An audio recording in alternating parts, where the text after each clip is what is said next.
सद्बुद्धि, सन्मार्ग और कार्य का संकल्प देना, अडिग रहे विश्वास तुम पर, ऐसा अंतः कर देना, मेरे हृदय में आने में तुम्हें कोई संकोच न हो। हे गुरुदेव, मुझे नज़रों से दूर कभी न होने देना।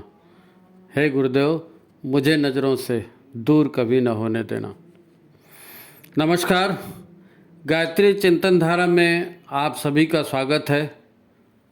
आशा है आप स्वस्थ होंगे, प्रसन्न होंगे। मित्रों, नवरात्रि चल रही है, साधना का ये पर्व चल रहा है, तो हम साधना के विषय में ही बात करेंगे। बहुत ही गंभीर मुद्दा है। मनुष्य को देवता बनाने वाली, धरती को स्वर्ग बनाने वाली ये प्रक्रिया है। मित्रों, एक बात बड़ी महत्वपूर्ण है जिसे हम मानते तो हैं, पर केवल दूसरों के लिए। हमारे अपने लिए हमारा पैमाना हमेशा बदल जाता है। अच्छा बताइए, मिठाई का डब्बा या गहने का डब्बा, ये डब्बा महत्वपूर्ण होता है इसके भीतर की मिठाई या जेवर है? अच्छा, शादी ब्याह में लोग गिफ्ट के डब्बे लाते हैं, तब क्या होता है? आपने डब्बे खोले शादी के गिफ्ट वाले, है ना? किसी ने एक बड़ा सा गिफ्ट का डब्बा भेंट कर दिया, आपको बड़ी उत्सुकता होती है, अरे यार इतना बड़ा डब्बा दिया है, क्या होगा इसमें, चलो देखते हैं। आपने बड़ी उत्सुकता से उसको खोला, पता चला उसमें प्लास्टिक की बाल्टी है, वो भी एक तरफ से क्रैक लग रही है, तो कैसे लगता है?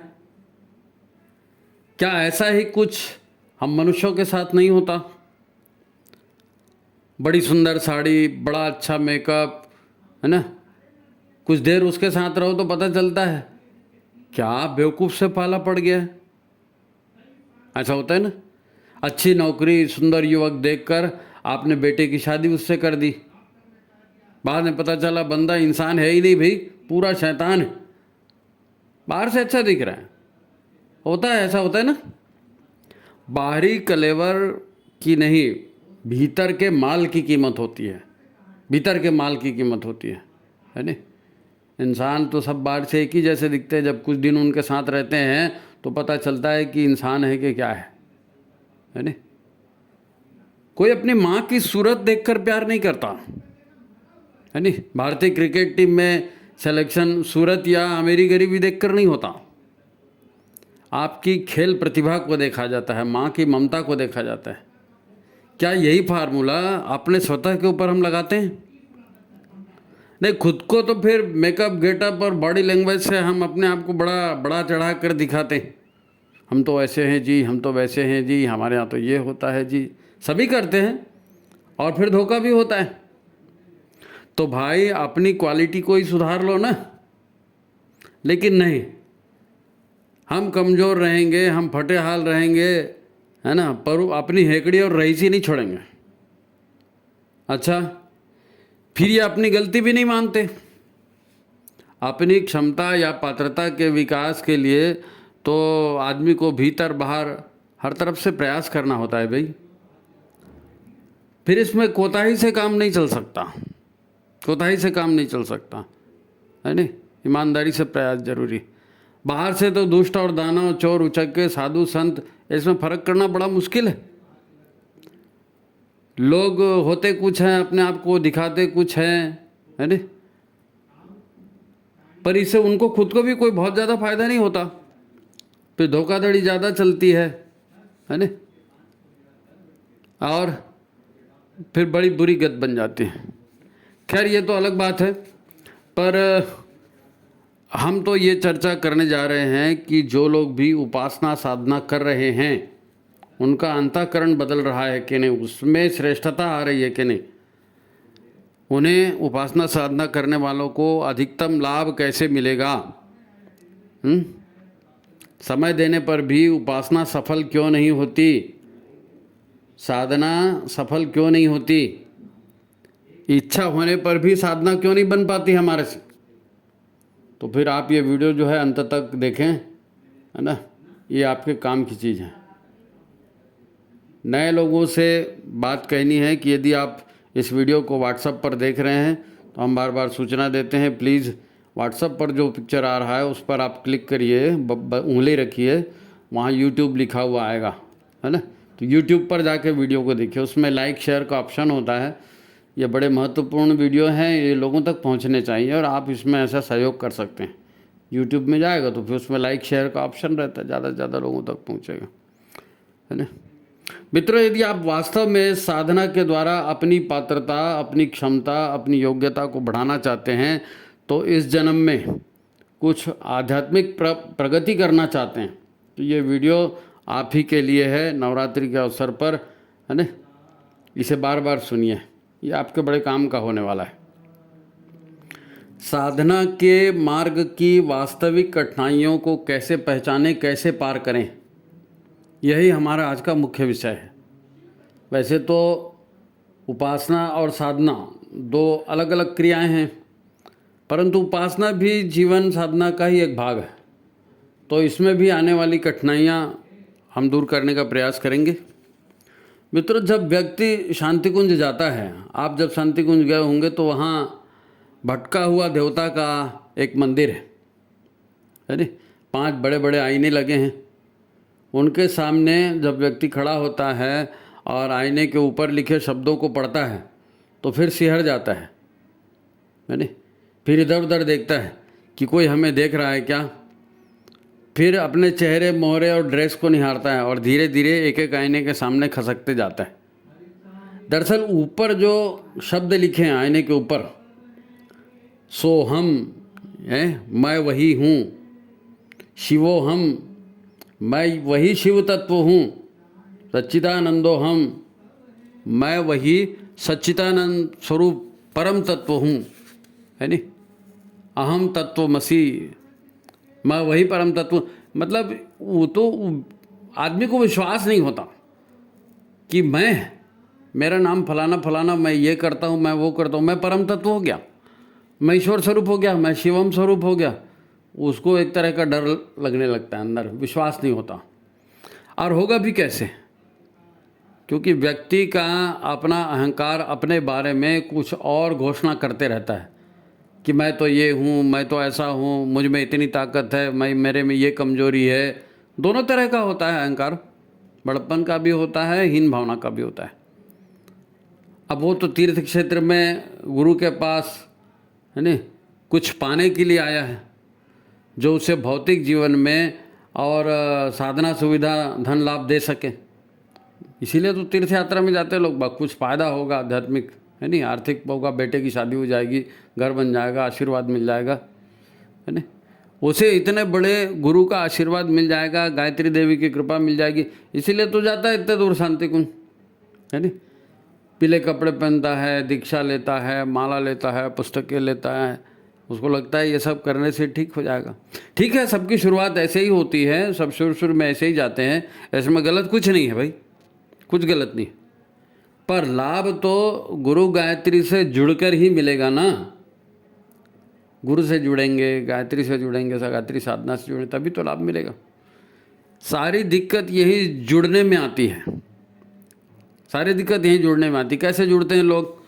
वर्षों से जुड़े रहते हैं। एक उदाहरण बताता हूँ। भिलाई छत्तीसगढ़ की एक बहन है, उनको पिछले 18-20 वर्षों से शरीर में अनेक प्रॉब्लम है और लाइफ में अनेक प्रॉब्लम, है नी। बहुत सारे सीटी स्कैन करा लिए, सोनोग्राफी करा लिए, जितना डायग्नोसिस होता है सब टेस्ट उन्होंने करा लिए और हार चुके करा। हर तरह का इलाज कराया, झाड़ फूक भी उनको लग गया कि शायद बाहरी कुछ हुआ है तो झाड़ फूक भी। यानी कहने का मतलब है कि इतने साल से दीक्षा लिए हैं, इतने साल से शांति कुंज जा रहे हैं, कई सत्र उन्होंने किए हैं, वर्षों से जुड़े, पुस्तकें पढ़ते हैं, अखंड ज्योति बांटती, सब करते हैं, लेकिन समस्या उनकी दूर नहीं हो रही। ये जो पिछले गायत्री चिंतन धारा में पिछले 4-5 वीडियो हैं, वो उन्हीं की समस्या दूर करने के लिए अपन ने बनाए हैं। वो सभी के लिए उपयोगी है, तो उसको डाल दिया यूट्यूब में। वीडियो उन्हीं की समस्या के समाधान के लिए बनाए थे। ये उदाहरण दे रहा हूँ आपको। दरअसल प्रॉब्लम उनके मनोमय कोश और प्राणमय कोश में है। प्रॉब्लम उनके मनोमय और प्राणमय कोश में है, वहीं से वो स्थूल शरीर में भी उतर रहा है, अन्नमय कोश में, है ना। अन्नमय कोश से मनोमय प्राणमय बिगड़ता है, तो बिगड़े हुए मनोमय प्राण से अन्न शरीर को, स्थूल शरीर का कोश भी बिगड़ता है, अन्नमय कोश, है ना। उनको उपाय सुझाए, और छोटे छोटे उपाय थे साधना के, 20-25 दिन हो गए। वो कहती हैं हाँ मैं करूँगी, हाँ मैं कर रही हूँ, पर वास्तव में उन्होंने वीडियो सुने, वीडियो की प्रशंसा की, परंतु वह कुछ नहीं किया जो उन्हें बार बार कहा गया। बार बार कहा गया वो कुछ नहीं किया, क्योंकि पुरानी आदतें हैं, पुराना तौर तरीका है, वो छूटता नहीं है, और कुछ बोलो तो इमोशनल हो जाती है, रोती। पर जो उपाय सुझाए गए थे उन पर वैसे काम नहीं हो रहा है जैसे कहा गया था, तो परिणाम भी नहीं मिलेगा ना भाई, परिणाम भी नहीं मिलेगा। ये तो साधना है, बो और काटो, करो और पाओ, है नहीं। कृपा उसी के आधार पर मिलती है, करने से पात्रता बनती है, तब कृपा मिलती है। गुरुदेव ने सद्बुद्धि की बात कही, समझदारी, ईमानदारी आदि की बात कही, ये सब साधना के उपाय हैं, और ये इसलिए बताए गए हैं कि यही स्थायी सफलता का मार्ग है। जो बोओगे वही काटोगे, है ना, जो सोचोगे करोगे वही बन जाओगे, बोला ना गुरुदेव ने। तो ये उनका संदेश है। पर लोगों को काम चलाऊ काम करने की आदत है, ले नाथ का तो छूट जाते, इतना तो चलता है, ये इतना तो चलता है वाली बात जो है ये नहीं चलती साधना में। जैसे अपने आप को बेहतर बनाएं, है नहीं, बेहतर बनाने के लिए क्या करते हैं लोग, अपने आप की बड़ाई करते हैं, लोक निंदा करते रहते हैं, दूसरे को नीचा दिखाना भी अपने को ऊपर उठाना होता है ना। फिर अपने आप को मुसीबत का मारा दिखाते हैं, विक्टिम कार्ड खेलते हैं, मेरे साथ तो ये हो गया, मेरे साथ तो वो हो गया, मैं तो बेचारा हो गया। लोगों की सहानुभूति और सहायता पाने के लिए ऐसा करते हैं लोग, उनको आदत पड़ जाती है ऐसा करने की, ऐसा ही जीवन वो जीते रहते हैं। ऐसा करने से कोई उपलब्धियां नहीं मिला करती भाई। आप दिखावा करो, किसको दिखावा कर रहे हो, किसको दिखावा कर रहे हो। देखो शरीर तो बाहर से सब एक जैसे होते हैं, बदलाव भीतर से आता है भाई। भीतर को बदलने के लिए साधना के उपक्रम है, भीतर को बदलने के लिए साधना के उपक्रम। देखो गुरुदेव को तो बचपन में ही उनके गुरु ने दर्शन दे दिए थे, बड़ा काम करना था, युग निर्माण का उनको नेतृत्व तो करना था, तो उनके गुरु तो हिमालय से आके उन्होंने उनको बचपन में ही अपने दर्शन दिए थे, बताए थे, है नहीं, पिछले जन्मों का सारा इतिहास उनको बताया था। अब गुरुदेव स्वयं अवतारी चेतना है, फिर भी न केवल उनको लंबे लंबे गायत्री अनुष्ठान करने को कहा गया, बल्कि आहार विहार पर इतना कठोर नियंत्रण था। आप तो जानते हैं, सब पढ़ा है आपने, हैं। ये सब क्यों, कब इस पर विचार करो ना। स्थूल सूक्ष्म कारण शरीर, ये तो हमारे 3 तल हैं, हम केवल स्थूल शरीर नहीं हैं, है ना। मैं शरीर नहीं हूँ, मैं मन भी नहीं हूँ, ये साधना कराते हैं ना अपन, तो हम केवल स्थूल शरीर नहीं हैं। लोग स्थूल को ही जानते हैं, उसे ही स्वस्थ नहीं रख पाते। क्यों? क्योंकि भीतर वाला सूक्ष्म शरीर ठीक नहीं होता। मन में क्या है, बुद्धि में क्या है, चित्त में क्या है, किसी को कुछ पता नहीं,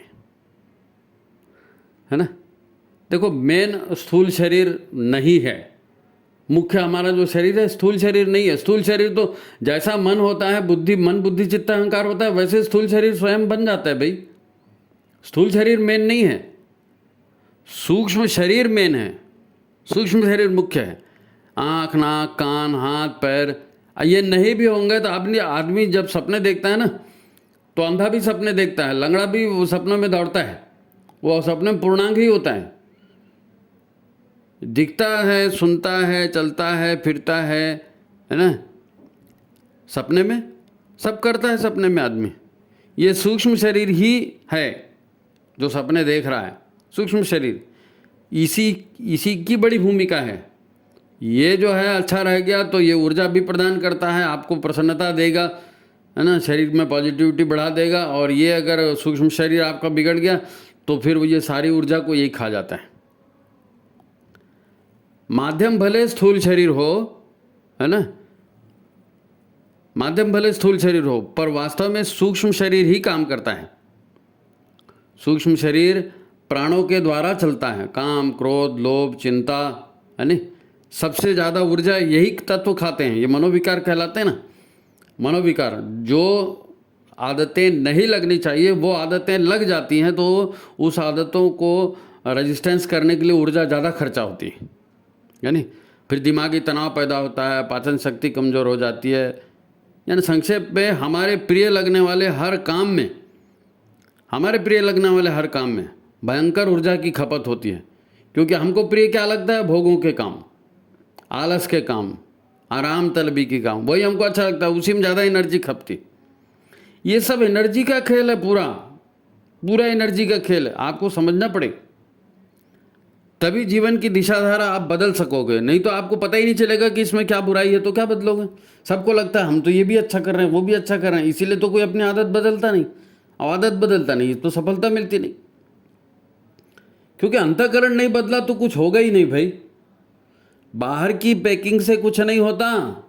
कितने बड़े कीमती शरीर कपड़े पहन लो, कितने बड़े ब्यूटी पार्लर में चले जाओ, मसल बना लो, बॉडी बना लो, ये इससे सफलता नहीं मिलती, इससे सफलता नहीं मिलती। भीतर का माल कैसा है, भीतर की इंसान की क्वालिटी कैसी है, ये मेन बात है।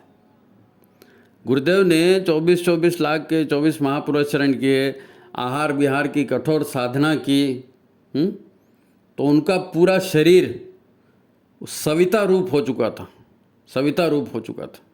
आप शांति कुंज में जाते हैं, वहाँ ध्यान कराते हैं ना, वो ध्यान याद है? सुबेरे ध्यान जो होता है, साधक, सविता, समर्पण, विसर्जन, विलय, अरे याद करो। बाहर से तो ये जो भी आदमी होता है, बाहर से सब एक ही जैसे दिखते हैं भाई, परंतु उनकी ताकत उनकी भीतरी शरीर में होती है, ऊर्जा शरीर में होती है ना। समर्पण, विसर्जन, विलय, जब आप भाव रूप से सविता के साथ समर्पण, विसर्जन, विलय करते हैं तो सविता की ताकत आपकी ताकत बन जाती है, सूर्य की ताकत, है ना। आप जानते हैं ना, मन में अनेक प्रचंड शक्तियाँ होती हैं। मन से यदि आप संकल्प लेंगे मन की गहराइयों से, तो फिर मन की गहराइयों से जब संकल्प लिया जाता है तो उसके साथ प्राण शक्ति जुड़ जाती है। प्राण शक्ति माने वो नहीं, वो खाने पीने से जो शक्ति मिलती है, ऊर्जा, ग्लूकोज, उसकी बात नहीं कर रहे हैं। प्राण शक्ति, प्राण एक सूक्ष्म शक्ति है, और मन में ये विशेषता होती है कि मन जहाँ लग जाता है वहाँ प्राण शक्ति भी लग जाती है ना। यदि एक गुरु का आह्वान करते हैं आप, देवताओं का आह्वान करते हैं, पवित्रता को धारण करते हैं, और उसके बाद संकल्प लेते हैं, तो अपनी पूरी शक्ति तो आप लगाते ही हैं, प्राण शक्ति का भी उसमें योग होता है। और जिन देवताओं को, जिन गुरु का आह्वान करके आपने संकल्प लिया है, यदि आप ईमानदारी से उस पर काम करते हैं तो गुरु की भी शक्ति उसमें जुड़ जाती है, भगवान की शक्ति भी उसमें जुड़ जाती है नी। बुद्धि में बेहतर नए नए विचार आने लगते हैं। यदि गुरु अर्पण या ईश्वर अर्पण करके काम किया जाता है, वो बोलते हैं ना निस्वार्थ कार्य, गुरु को काम समझ के करें या ईश्वर का काम समझ के करें, अपना स्वार्थ उसमें न जोड़ें, अपने अहंकार को बीच से हटा दिया जाए, तब तो वो कार्य पूरा करने के लिए ब्रह्मांड की सारी शक्तियाँ जुड़ जाती हैं, है नहीं। वो बोलते हैं ना सारी कायनात आपकी इच्छाओं को पूरा करेगी, वो वही वाला माहौल है। हमारा मन, हमारी बुद्धि, हमारा चित्त, हमारा अहंकार, विकृतियाँ इसी में उभरती हैं, एनर्जी लॉस यही होता है। वरना हमारा दूसरा तल यानी हमारा दूसरा आयाम सूक्ष्म शरीर का आयाम है नहीं। एक तो स्थूल शरीर है जो दिखने वाला है, और उसके एक भीतर का शरीर है जिसकी क्वालिटी बढ़ाने की बात हम कर रहे हैं, साधना के द्वारा जिसकी क्वालिटी बढ़ाते हैं, वो क्या है? वो सूक्ष्म शरीर है। ये सूक्ष्म शरीर भी बड़ी गजब की रचना है। सूक्ष्म शरीर कैसे बनता है, इसकी शक्ति की कल्पना करके देखो तो सही। सारा संसार चलता है ना प्राण शक्ति से, तो इस प्राण को अधिकतम मात्रा में आकर्षित करने की शक्ति हमारे इस सूक्ष्म शरीर में होती है। दरअसल मनोमय कोश और प्राणमय कोश की साधना, पंचकोशी साधना में एक तो स्थूल शरीर का है और दूसरा मनोमय और प्राणमय कोश। तो मनोमय और प्राणमय कोश की जो साधना है वो इनके शोधन से आती है नी। मन के कषाय कलमश को हटाना, ये सबसे बड़ा काम है ना। कोई इसकी चरणबद्ध प्रक्रिया करके देखेगा तो समझ में आएगी। खाली किताब में आप पढ़ेंगे पंचकोशी साधना क्या है तो आप उसका लाभ मिलेगा, ऐसा नहीं है। आपको प्रत्यक्ष उस क्रिया से गुजरना पड़ेगा। कोई नहीं बता सकता आपको ऐसे लाभ, और बता भी देगा तो आपको समझ में नहीं आएगा जब तक आप खुद इसका अनुभव ना कर लें। तो साधना खुद करनी पड़ती है, कहानी सुनने से नहीं होता। यही समझ लें कि अंतःकरण के विकार ही हैं जो हमें दुख देते हैं, हमें भटकाते हैं, और अंतःकरण के विकारों को हटा दिया जाए तो सारी भटकन खत्म, फिर देवता ही बचेगा अंदर में। भटका हुआ देवता बोलते हैं ना गुरुदेव। तो भटकन कहाँ से आती है? मनोविकारों से आती है। इन मनोविकारों को हटा देंगे, मन स्वच्छ निर्मल हो जाएगा, तो फिर अंदर का देवता जागृत हो जाएगा। इसलिए गुरुदेव ने कहा मनुष्य एक भटका हुआ देवता है। नहीं समझे? अच्छा, बात को दूसरे ढंग से कहते हैं, बात को दूसरे ढंग से भी समझते हैं, है नहीं? हमको लगता है कि हम गुरुदेव से जुड़ गए, तो ये एकदम गलत बात। हम गुरुदेव से कैसे जुड़े? हम तो गंदी आदतों से जुड़ते हैं, हमको गलत काम करने में अच्छा लगता है। हाँ, गुरुदेव से जुड़े हुए दिख रहे हैं, लेकिन हम नहीं जुड़े हैं। गुरुदेव ने हमको अपने साथ जोड़ा है, गुरुदेव ने हमको अपने साथ जोड़ा है। कभी कभी भगवान को भी भक्तों से काम पड़ जाता है, तो गुरुदेव को अभी शिष्यों से काम पड़ रहा है। तो गुरुदेव ने शिष्य बटोरे हैं, उनके प्रताप से, उनके तेज से आकर्षित होकर हम उसके साथ जुड़े कि चलो भाई हम इनसे जुड़ जाते हैं, हमारा फ़ायदा हो जाएगा, दीक्षा लेते हैं, हमारा फ़ायदा हो जाए। हम अपने फ़ायदे के लिए आए हैं, हम गुरुदेव का महत्व समझ के थोड़ी उनके साथ आए हैं जी। ये तो गुरुदेव है जिन्होंने हमें खींच के रखा है, क्योंकि उनको हमसे काम करवाना है। वो नव सृजन का काम कर रहे हैं, है नहीं? सृजन का काम उनको करना है, करवाना है। अच्छा, फिर उन्होंने चेतावनी भी दे दी, तो याद है ना? अरे कि भाई युग निर्माण का काम तुम नहीं करोगे, तुम ये युग निर्माण की सेवा नहीं करोगे, तो मैं ये काम अन्य लोगों से करवा लूँगा। और हम देख रहे हैं कि अन्यों से भी गुरुदेव कितने बड़े बड़े काम करवा रहे हैं। सारा संसार बदल रहा है, युग की धारा, दिशा धारा सब बदल रही है। कौन कर रहा है? महाकाल कर रहा है, गुरुदेव कर रहे हैं। आप अपने आप को साधक मानते हो जी? हैं? क्या साधना है आपकी? क्या साधना है आपकी? गायत्री की माला घुमाना, किताबें बेचना, पत्रिका बेचना, ये साधना है? बिल्कुल नहीं, ये साधना नहीं है। अपने आप को बदलने की दिशा में, अपने सूक्ष्म शरीर को, अपने भीतर को बदलने की दिशा में जो प्रयास करेगा वो साधना है। तो क्या प्रयास है आपका? क्या प्रयास है आपका? सामान्य शिष्य और साधक शिष्य में क्या फर्क है? सामान्य शिष्य होता है और साधक शिष्य होता है, उसमें क्या फर्क है? अपने आप को साधना पथ का पथिक मानते हो जी? आप साधक मानते हो अपने आप को? क्या प्रमाण है आपके पास? हैं? यम नियम क्या है मालूम है? यम नियम ईश्वर से जुड़ने की पहली शक्ति है। योग की मूल बात क्या है? यम नियम। तो ईश्वर से जुड़ने की, पवित्रता पाने की, श्रेष्ठता पाने की मेन बेसिक चीज क्या है? यम और नियम। वो योग की मूल बात है, जीवन साधना की मूल बात है भाई, वो योग, यम और नियम। सूक्ष्म शरीर के विकार इसी से हटते हैं ना। आप देखो आपके कर्म क्या हैं, आपके विचार क्या हैं? गुरु का आपके जीवन में क्या स्थान है? आप अपने डेली लाइफ में गुरु को क्या महत्व देते हो? उनके इशारों पर चलते हो? एक उदाहरण से समझो, एक उदाहरण फिर बताता हूँ।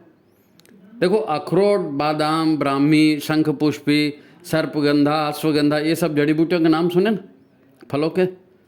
ये सब आपके मस्तिष्क और शरीर को शक्ति संपन्न बनाते हैं, स्थूल शरीर को, है नहीं? दिमाग बढ़िया होता है, शरीर बढ़िया होता है, इससे बोलते हैं ना ऐसा सब। ये दिमाग को ठीक रखते हैं ना। तो ये स्थूल शरीर की बात हो गई। अब सूक्ष्म शरीर में मुख्य बात क्या है? सूक्ष्म शरीर में है आपका मन, आपकी भावना, आपके विचार, और इनकी खुराक क्या है? इनको कार्यक्षम कैसे बनाया जाता है? सूक्ष्म शरीर की खुराक है शुद्धता, पवित्रता, है नहीं? वो यम नियम की सारी बातें कौन कौन सी? अहिंसा, सत्य, अपरिग्रह, अस्तेय, ब्रह्मचर्य, फिर संतोष, तप, शौच, स्वाध्याय और ईश्वर को समर्पित जीवन। जब ऐसा होता है तब मन जो है स्वच्छ और निर्मल होता है। मन स्वच्छ और निर्मल होता है। जैसे मस्तिष्क के लिए आपको आहार बताया ना, वो जड़ी बूटियाँ, तो ये जो है, ये गुणवत्ता जो आपको बताया, शुद्धता, पवित्रता, यम नियम, पांचों यम, पांचों नियम, इनसे क्या होता है? मन निर्मल होता है, अंतःकरण शुद्ध और पवित्र होता है। अंतःकरण के जो विष तत्व हैं, जो कषाय कल्मश है, वो खत्म होते हैं, मन पवित्र होता है। और मन की पवित्रता का बड़ा महत्व है, बड़ा महत्व है, सामान्य बात नहीं है ये। गीत याद है ना आपको? निर्मल मन हो तो रघुनायक शबरी के घर जाते, श्याम सूर की बाह पकड़ते, साग विदुर घर खाते। है, ये सारे इतिहास के उदाहरण है अपने बीच में, ठीक है ना?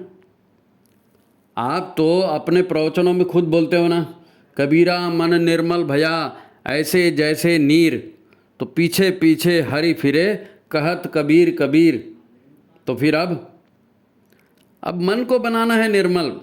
छल कपट चुगली चारी दिखावा फिजूल खर्ची बड़बुलापन ये सब छोड़ना पड़ेगा, कुसंग छोड़नी पड़ेगी, दुर्विचार छोड़ने पड़ेंगे। ये सारी हाय हाय जो जिंदगी की लगा के रखी है, इस हाय हाय को छोड़कर सादा जीवन जियोगे ना, सादा जीवन जियोगे, तनाव रहित जीवन जियोगे, सेवा का जीवन जियोगे, प्रेम का जीवन जियोगे, देखना अधिकांश तकलीफ़ें इसी से दूर हो जाएंगी, अधिकांश तकलीफ़ें इसी से दूर हो जाएंगी।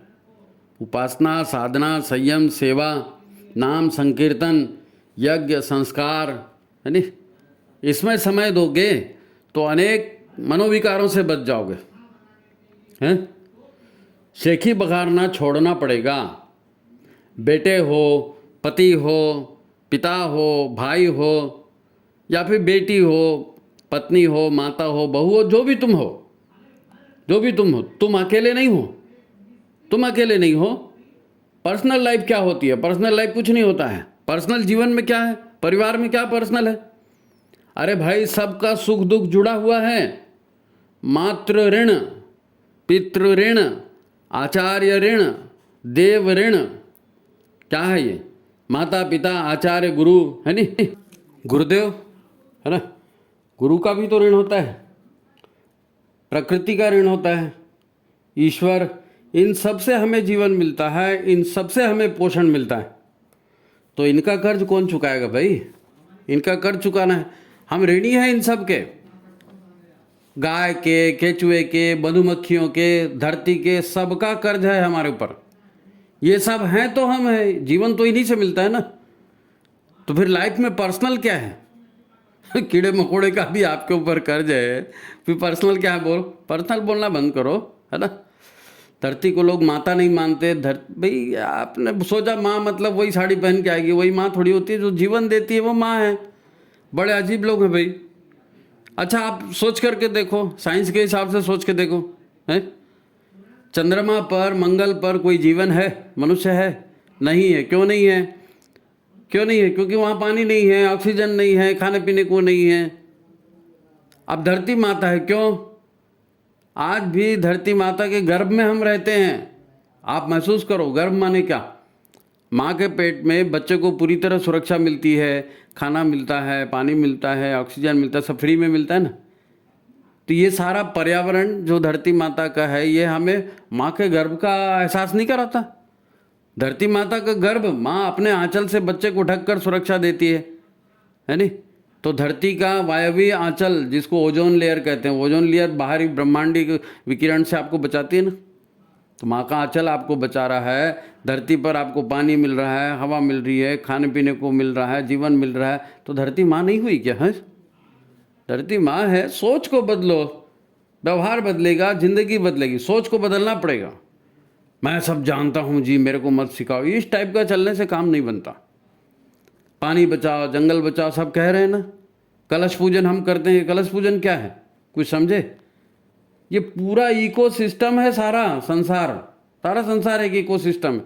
सब जुड़े हुए हैं यहाँ से वहाँ तक, सब एक दूसरे के पूरक हैं। कोई किसी का पर्सनल मैटर नहीं है। हम सब ईश्वर के अंग अवयव हैं, पर्यावरण के अंग अवयव हैं, प्रकृति अंग अवयव हैं। सबको साथ में लेके चलना, सर्वे भवन्तु सुखिना की भावना क्या है? यही तो धर्म कर्तव्य है ना। यही धर्म कर्तव्य है, यही परोपकारी जीवन है, यज्ञी जीवन है।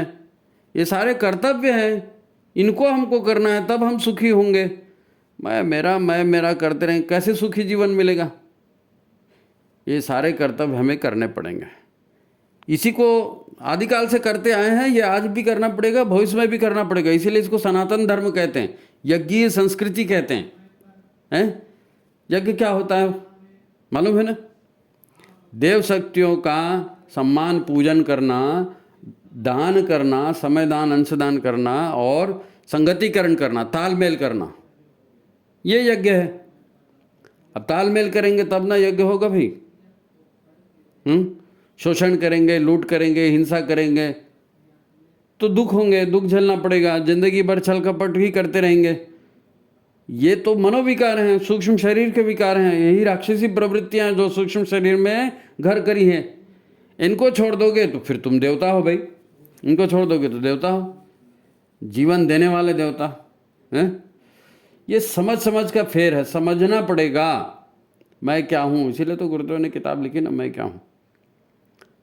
साधना बोलो, तप बोलो, योग बोलो, है ना, ये ईश्वर से जुड़ने का माध्यम है, शक्तिशाली होने का माध्यम है, दुखों को दूर करने का माध्यम है, बिगड़ी को बनाने का माध्यम है।